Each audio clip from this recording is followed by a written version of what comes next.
Добро вечер во емисијата 360 степени на Алсат. Во ова издание ќе гледате. Во Брисел воздржаност за најавите дека ЕУ во март би можела да одлучи за почеток на преговори со Скопје и Тирана. Ideally, we should have a decision in March, but it may be pushed back to June.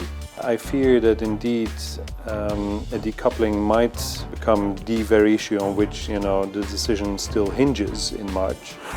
Ова е фирмата Деко која доскоро извезуваше РДФ отпати за потребите на цементарница Усие во Скопје. So they're controlling us very deeply. Македонија забрани увоз на РДФ гориво чија примена е стандард во ЕУ веќе 30 години. Лани Александар конечно добил лична асистентка за настава, за да може да биде независен од брат му, но и од родителите кои претходно секој ден морале да го чекаат пред училница. Нив им даваат обврска 4 часа да биде во текот на денот со моето дете, меѓутоа не е ова калап, па сите денови да има моето дете настава по 4 часа. Нема Оскар за Медена земја, но Медена земја веќе ги освои двата Оскара. Значи многу одлично прашање кое сме се договарале. Да. Саботажа. Бидете на Алсат, со историите се враќаме за кратко.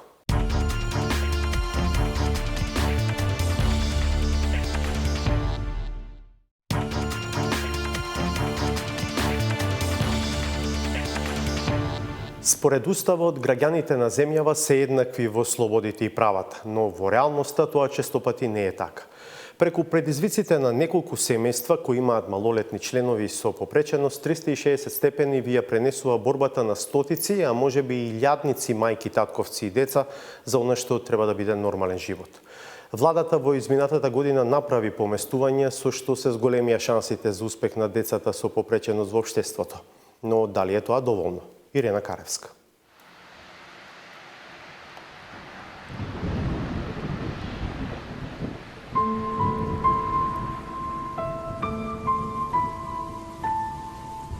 Дваесет скалило е првиот предизвик со кој Александар се соочува секое утро. Десна рака секогаш е брат му, со кој дошле на свет со само 2 минути разлика. На 2-3 месеца сопругата примети разлика, па од шетање по доктори, на крајот завршивме на детската клиника, каде што добивме диагноза дека е детето со церебрална парализа. Кога родителите се на работа, 11 годишните близнаци на училиште одат пеш.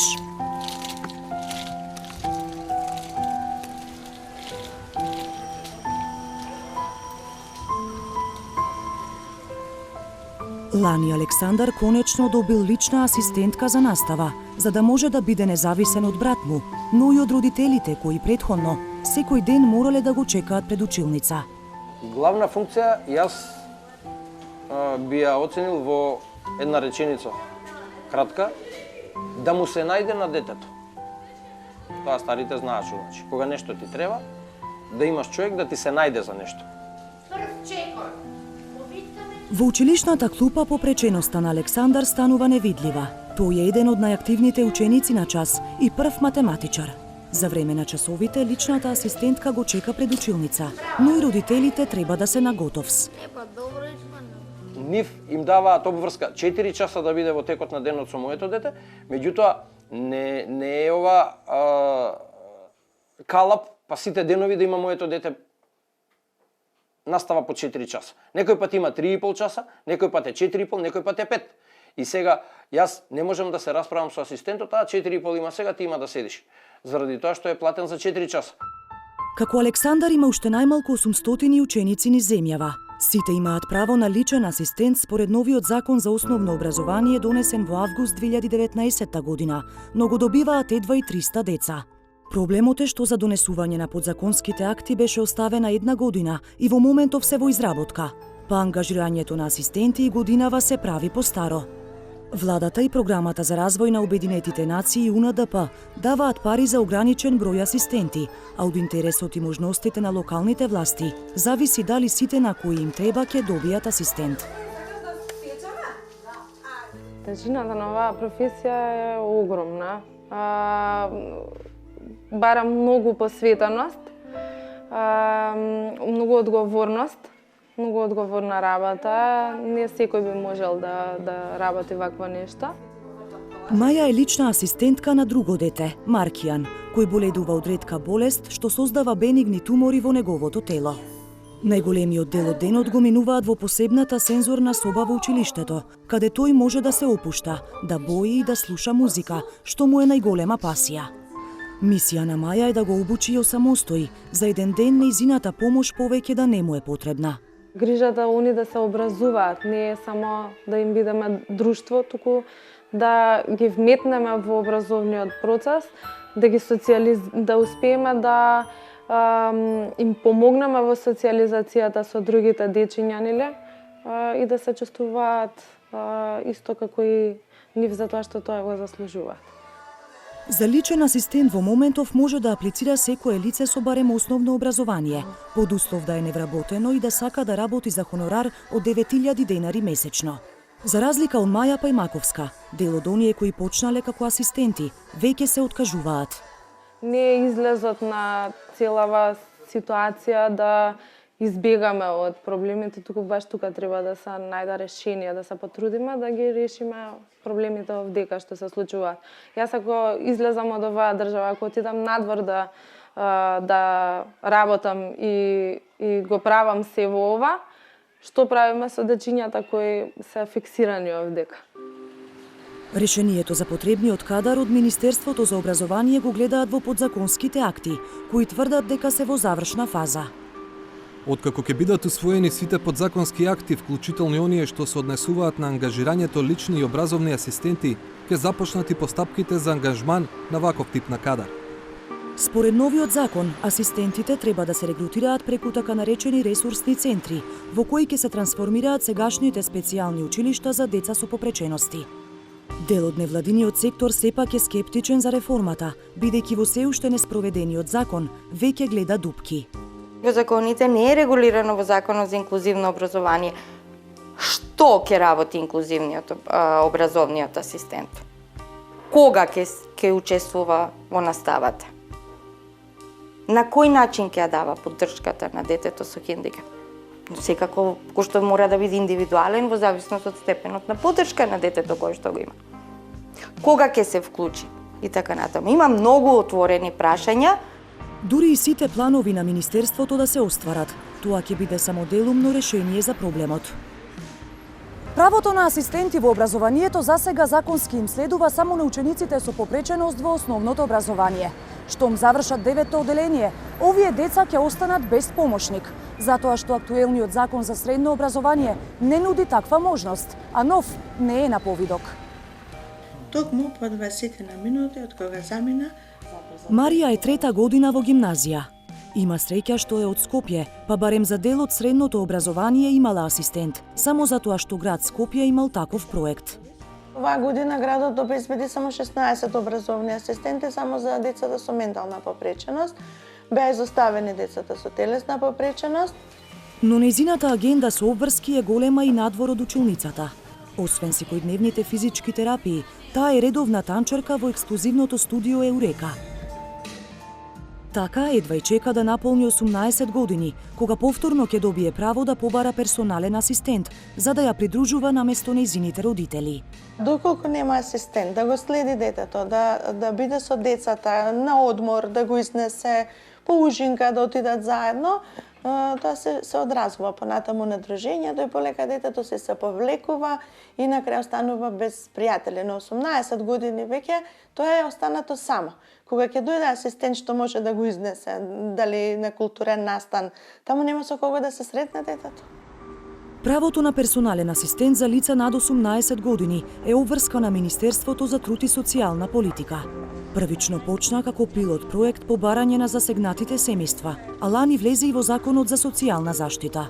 Но реформата не ги реши сите проблеми. Критериумите за добивање асистенти останаа строги и се поврзани со диагнози за тешка телесна попреченост или потполно слепило. Па многу од оние што чекаат на листите или не се кандидати, повторно бараат алтернативи. За жал, голем дел од лицата со хендикеп кои што имаат потреба од персонална асистенција, си ја плаќаат сами. и ангажираат луѓе, меѓутоа пак не е регулиран статусот околу начинот и можноста пак тие да бидат осигурани како вработени, него се волонтерски, што е дополнителен хендикеп и за нашата држава, затоа што јас ако сакам да ангажирам Ирена, толку години функционираме како ми ја дава поддршката, зошто да не можам да ја вработам. Значи практично на црно си работат? Па ако така гледате на рака, да. Како последица, дел од обучените асистенти, чиј тренинг го плаќа државата, си заминуваат во странство.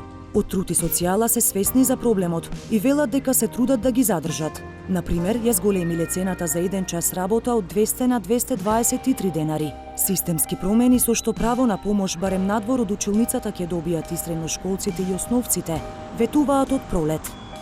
Во наредниот период предвидено е границата за користење на личната асистенција да се спушти на 6 години, како поддршка на инклузивното образование и поддршка на децата со попреченост, а и да се вложи во обуки за создавање на здруженија кои ќе бидат даватели на услугата. Кај нас најупотребувано пред избори е она глаголчено наставкана за едно време ќе. Надлежните велат дека нудат и други видови поддршка, како нега во домот, негуватели и парични додатоци. Но според невладините, таа помош ни одблизу не ги задоволува потребите, бидејќи загрижа на лицата со тешка попреченост.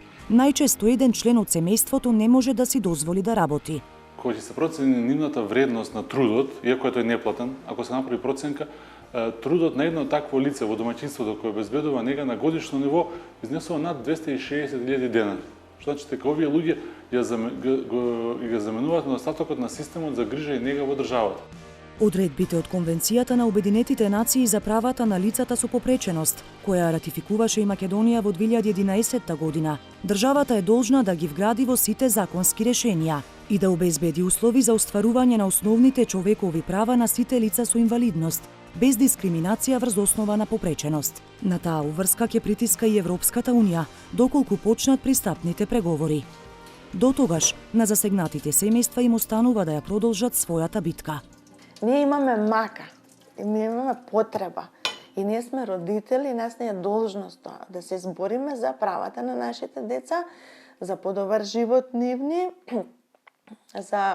за иднина, а не да заврши животот нивни со нашиот.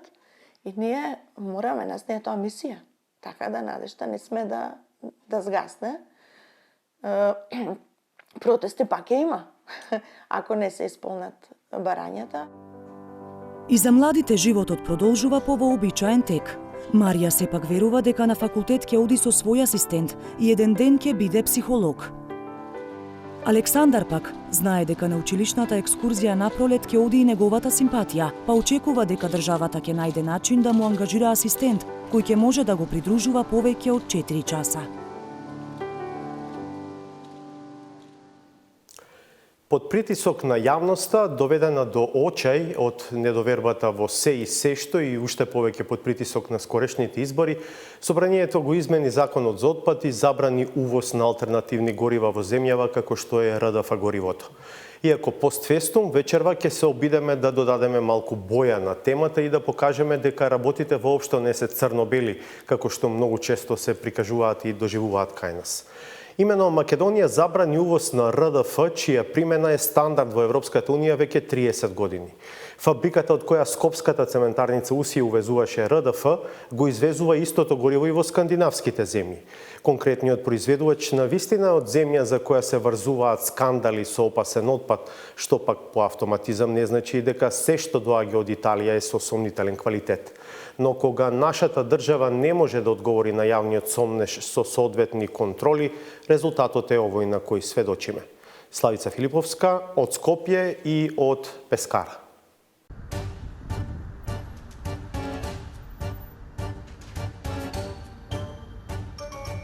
Пескара, седиште на истоимената провинција во срцето на Италија. Преку ден на улиците сообраќаен метеж, ноќе подредени канти за отпад во различни бои, спремни за подигање од комуналната служба. Во зелената канта е отпадот за кој граѓаните сметале дека не може да се рециклира, и тој завршува во место добро познато и во нашата држава.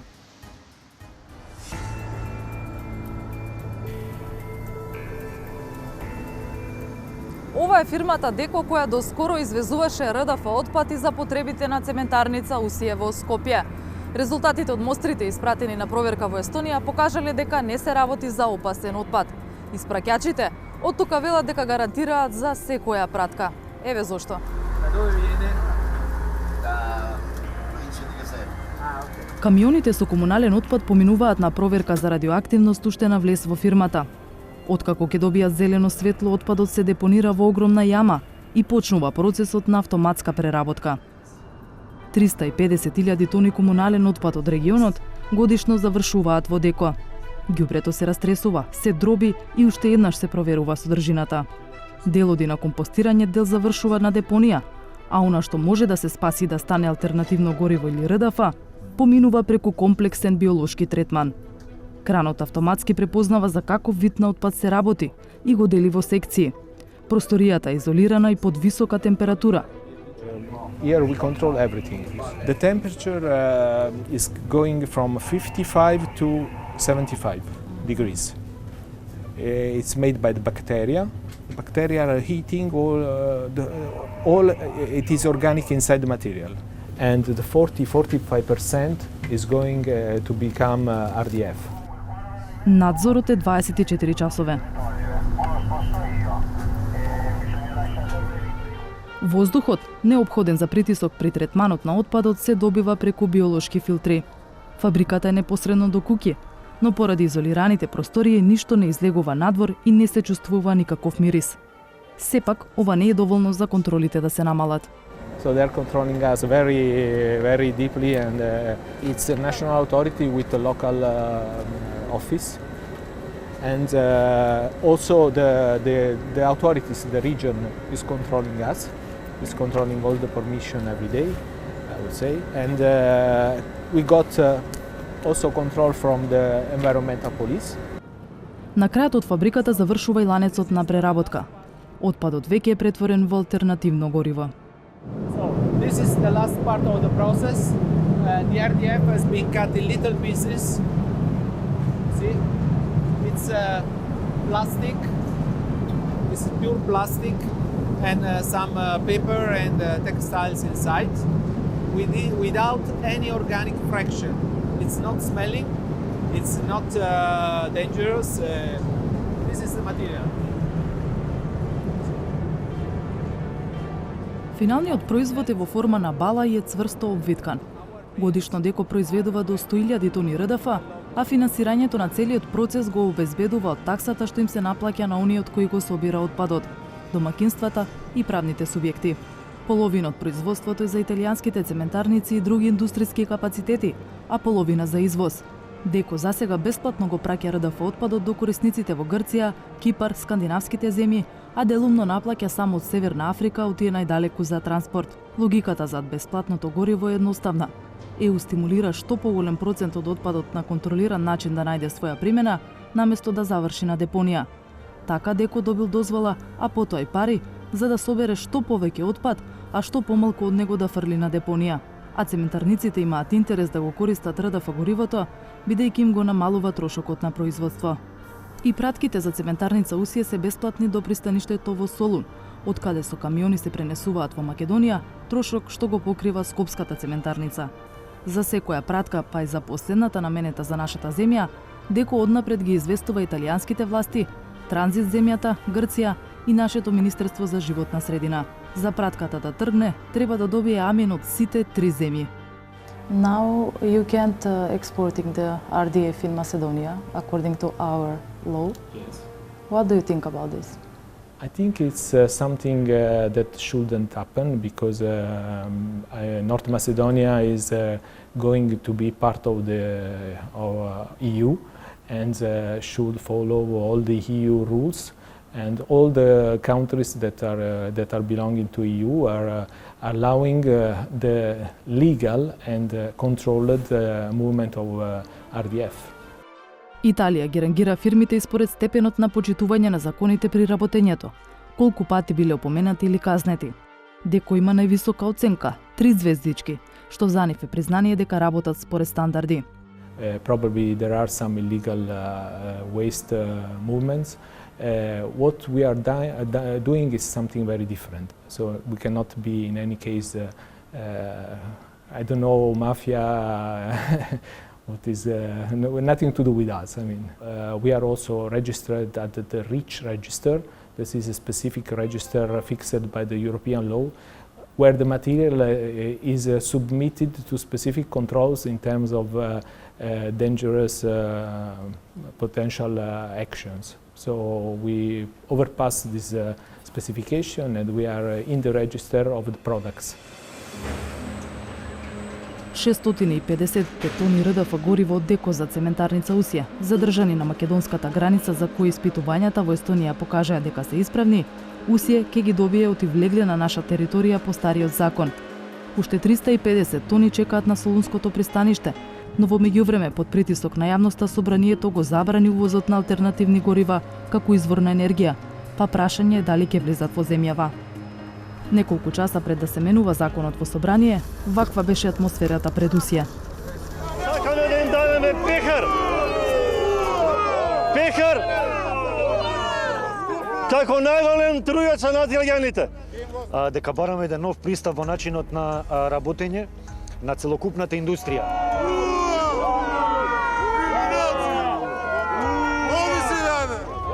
Оди си бе! Ние сме компанија која практично го помина целиот тој пат и потроши повеќе од 70 милиона евра за да успее да ја добие таа интегрирана дозвола. Компанија која што вие не ме оставате да кажам бе господине. Па не оставате да кажеме. Кај да го мериме бе господине, во цементот нема олово и цинк. Па нема гуми изгорени бе. Нема гуми изгорени. Нема гуми изгорени. Сечете една пала со циркуларна пола да видите. Дојдете и сега ако сакате. Дојди ќе видиш, проблем нема. Одберете било која акредитирана лабораторија во свет, која вие сакате. Вие сакате, донесете тука на сите наши испостни места ќе поставите вие мерни инструменти и тогаш ќе зборуваме. Усија со почетнички чекори се обиде да го вметне РДФ отпадот како гориво, со само 4% од вкупните енергенси на годишно ниво. Во Македонија не се произведува РДФ или друго алтернативно гориво, па единствена опција за Усија е да ги користи ограничените количини на оризови лушпи од Кочанско, гориво чии димензии одговараат на блокот за користени алтернативни горива во Усија.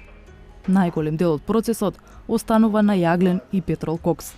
Секогаш оди смеса од конвенционално гориво и алтернативно гориво. Кога велам конвенционално гориво, тоа е цврсто гориво, петрол кокс, јаглен, секогаш е смеса. Секако понудата важеше за сите и предходно. Нашата цел, кога ја инсталиравме опремата, не беше да увезуваме алтернативно гориво. Главната цел е да бидеме дел од решението за отпадот кој што се генерира во Република Македонија. А додека не се обезбеди RDF во Република Македонија, ова беше можност да се проба и да се користи веќе припремено гориво. И покрај тоа што најголем дел од производството на цемент се одвива со употреба на јаглен и петрол кокс како горива, од Усија тврдат дека загадувањето го одржуваат во рамките на дозволеното. Системот е така дизајниран да дава минутна вредност, дава последна получасовна вредност и дава тренд.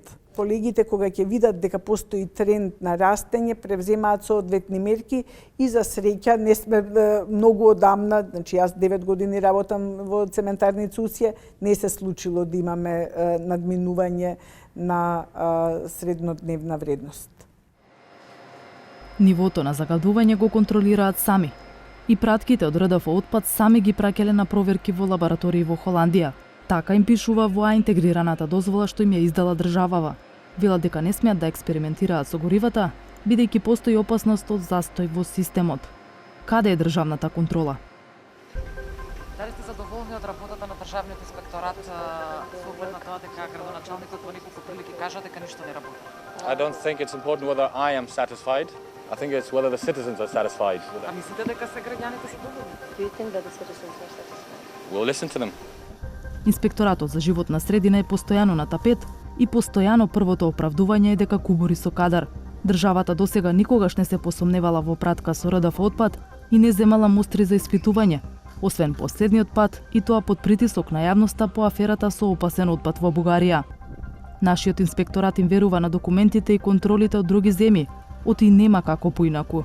Тој отпад содржи, значи, третиран, селектиран комунален отпад. Значи, тоа подразбира пластика, подразбира гума, подразбира текстил. Како сте сигурни кога немате акредитирана метода за да го проверите тоа? Значи, тие што го извезуваат и усие, да, имаат услови поставено за составот на РДФ-то. Значи, да нема тие значи кога го испрачуваат гарантираат дека е извршена значи анализа на тој РДФ отпад и по тие карактеристики тој се извезува. Ова е единствената државна лабораторија во рамките на Министерството за животна средина, сместена во кругот на Скопска железара, која е приспособена за испитувања, но само на почва, вода и воздух. Овде велат дека постепено се екипираат со опрема, но контролата, конкретно на РДФ, уште долго ќе остане недостижна цел за државата. Веќе е објавен тендер за избор на фирма консултант, кои што треба да не водат низ процесот на акредитацијата. До сега правевме подготовки околу тоа и значи во однос на подготовките сега купивме уште два нови инструменти кои што допрва ќе треба да ги вклучиме и кои што ќе придонесат за акредитацијата и за добивањето на сертификатот 17 ISO 17025 за акредитирана лабораторија. Ние никогаш не сме испитувале отпад и оваа лабораторија не е формирана за тоа, затоа што отпадот, тој РДФ отпадот, спаѓа во една друга категорија на испитувања, затоа што тоа всушност е гориво. Кога државата не може да воспостави контрола, а јавноста нема доверба во пратките од надвор, најлесното решение е да се забрани увоз на алтернативни горива. Ако земјава сака во ЕУ, забраната ќе биде привремена, зашто производството и користењето на РДФ горивото веќе 3 децении е стандард во Унијата. Значи законот повторно ќе се менува. Само прашање е кога.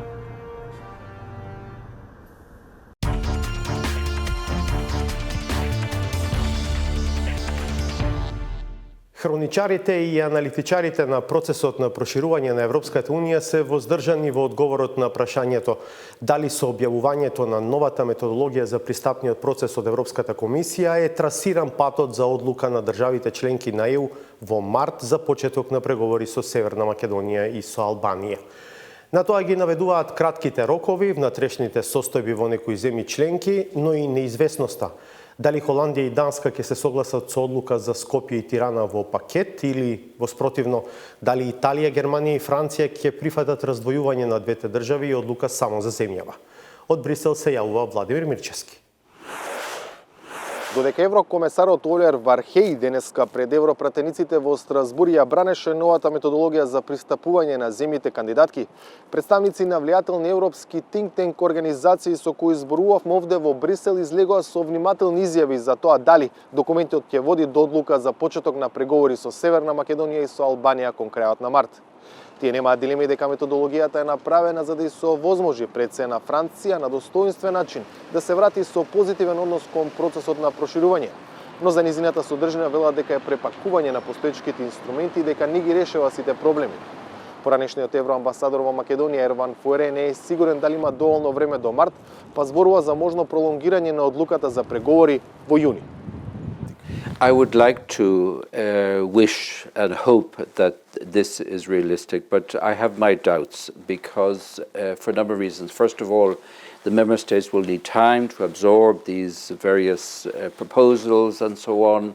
The Commission will try to push very hard, I think. But then you also have internal issues. In France, you have the local elections, which will just be finished before the European Council at the end of March. So will that be enough time? It's not clear. Ideally, we should have a decision in March, but it may be pushed back to June. But whatever, there must be, for the credibility of the European Union, there must be a decision for the start of accession negotiations with both North Macedonia and Albania during the course of this year. Otherwise, the European Union, I think, can forget about the further enlargement and its commitment to enlargement, because last year it has failed to fulfill its promises made repeatedly to the Western Balkan region. Професорот на Универзитетот во Амстердам, Стевен Блокманс, е за нијанса по-позитивен во очекувањата од ФУРЕ, но и тој има резерви за март, пред се поради разликите кај дел од државите членки за тоа дали одлука треба да се носи за Скопје и Тирана во пакет или пак треба да се разделат. We have seen some positive signals already from especially France and French representatives, both of the government as well as previous government holders who are now in the European Parliament, welcoming basically the Commission's proposals on a revised methodology and already upping the ante as as a political decision may take shape in Paris and hopefully other capitals of EU member states ahead of the March Council. What about Netherlands? You are very familiar with the Dutch politics. You teach at the Amsterdam University. Do you think that the government in Hague will be reluctant to make a positive decision on both countries, or will see another issue with the decoupling of Macedonia and Albania, which can be another more reason for prolonging the overall process?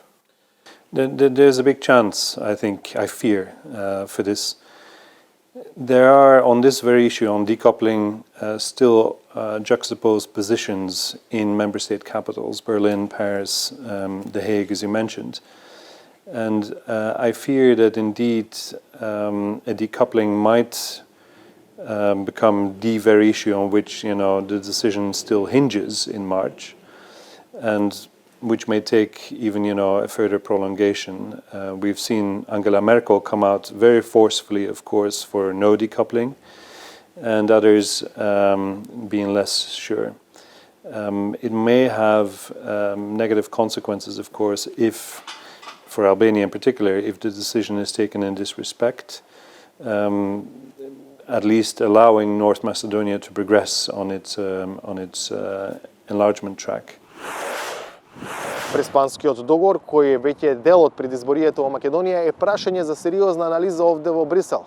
На ситуацијата се гледа од европска перспектива, како застојот во напредувањето на Скопје во интеграциите влие и ќе влие во спроведувањето на договорот, кој беше оценет за историско постигнување. ФУРЕ има забелешки и за односот на Бугарија, особено кон прашањето за историјата. I think certainly in this town there's a lot of worry that hold-out member states' positions for domestic reasons will deny the importance of the implementation of the Prespa Agreement, will deny also the strategic relevance of the region vis-à-vis other global players. And so in Brussels itself, there has been a clear and almost concerted push towards respecting the Prespa Agreement and making sure that member state capitals, especially Paris, honor that full extent of the agreement. My feeling is that there is a responsibility of EU member states like Bulgaria, like Greece, to use that responsibility in a positive way and not try to impose their own narrow nationalist approach on solving a problem. And in the case of Bulgaria with the French agreement and the Commission on History, I think it's a shame that Bulgaria is not adopting a much more European approach.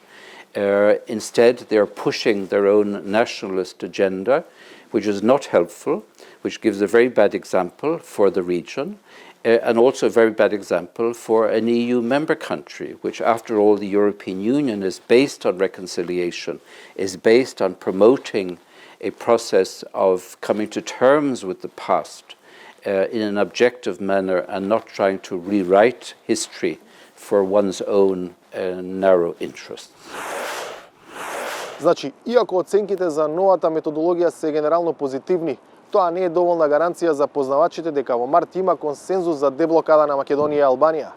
Искуството од неколкуте претходни случаи со земјите членки ги учи да бидат предпазливи до крај. За 360 степени од Брисел, Владимир Мирчевски.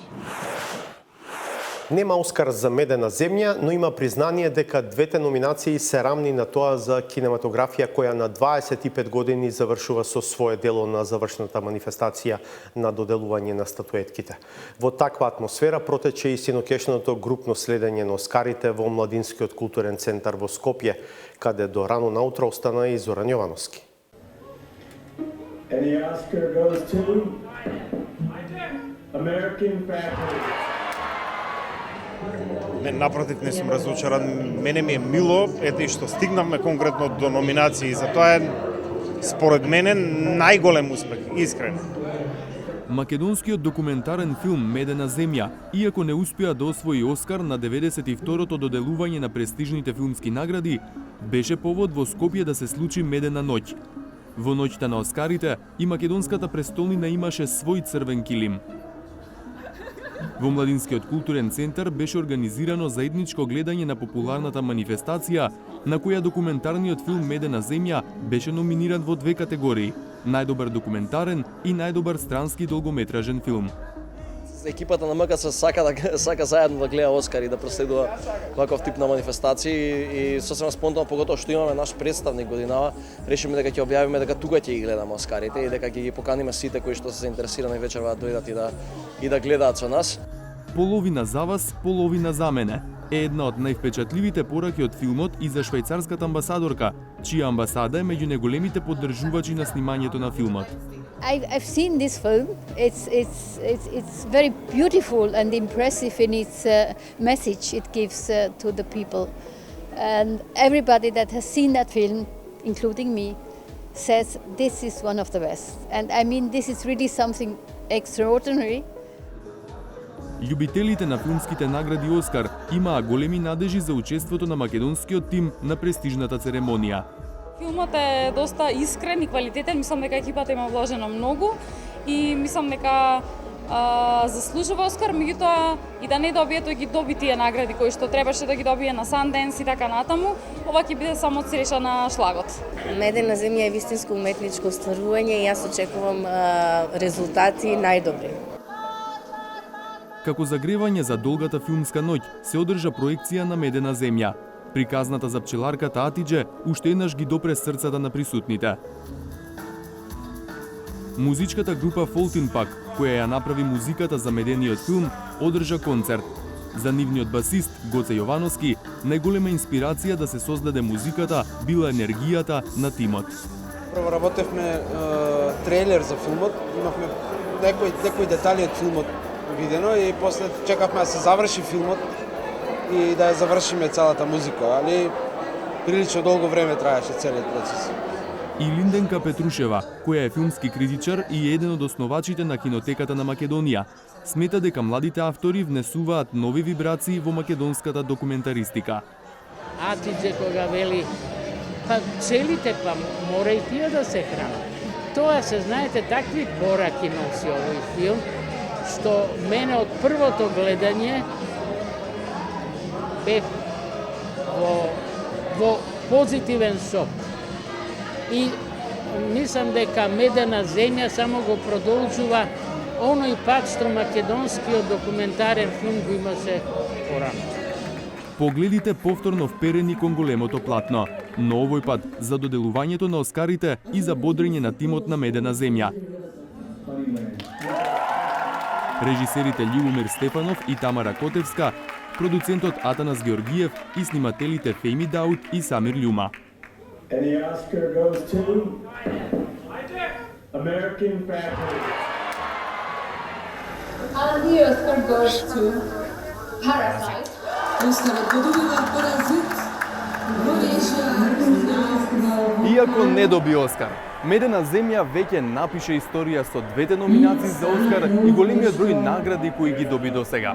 Во моментов е 4 часот и 30 минути изутрина, а најупорните влюбеници во Оскарите останаат до крај да проследат манифестацијата.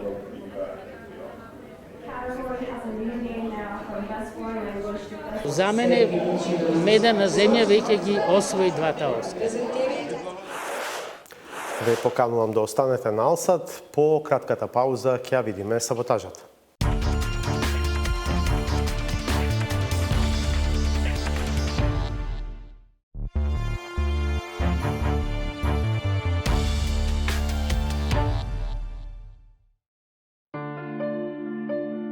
Откако спасителот замина на Дунавска мисија, на слободниот пиедестал нема адекватен лик кој што соодветно ќе го замени. Не затоа што никој не би сакал, туку едноставно затоа што не постои карактер, што би бил достојна замена, со доволно месијански квалификации, кои што се потребни за да се продолжи делото. Господинот Заев не е Бог, како што беше господинот Груевски. Отсуството на Бог не значи дека ги нема неговите апостоли. Тие самите признаваат дека од тоа не може да се избега, но потребна е мала доза проникливост, за да се разберат и за попрецизно да објаснат. Тешко им е да го погодат вистинското значење на зборот што го употребуваат. Него сменивме мајнстримот, што би рекле од запад. Ви кажувам за промена на мајнстримот години ту. Сепак, луѓето секој со својот мајндсет си прават собствени калкулации. Им успева секогаш да најдат ликови на кои им годи таков тип на внимание. Но кревајќи ги во височините, прават противуслуга од одозгора. Многу тешко се забележува тоа што реално се случува на земјата. Знам дека вие сте човек што може да одлучите, поготово и името одговара господин Доливер Спасителот, сигурно се ни помогне. Интелектуалците предупредуваат дека ваквото однесување може да предизвика сериозни реперкусии, но повторно е потребен некој добар толкувач за секој да може да го свати тоа што го кажуваат.